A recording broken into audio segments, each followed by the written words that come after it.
আরে সরু বাচ্চা তোকে আজ থেকে হাফ প্যান্ট কিনতে হবে। তোকে নিয়ে বাপ আমার অনেক আশা রে বাপ।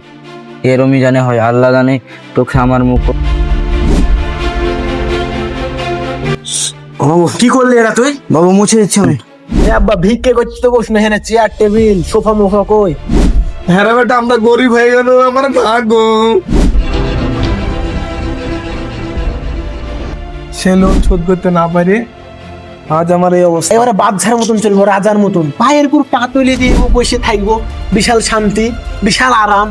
এখনকার যুগে বেটা টাকা থাকলে বুড়ি মানুষও জোয়ান হয়ে যায়। কি তুই আমার ব্যাপার গায়ে হাত দিয়েছিস? সবাইটা চ তাহলে আমার প্যান্ট গেলা বেশি দিয়ে ভিক্ষে করতে চ। যে কটা টাকা আছে ওই টাকাটা ভাবছি বাংলা মাল খাবার। তুই এখন আসছে 2 মিনিট।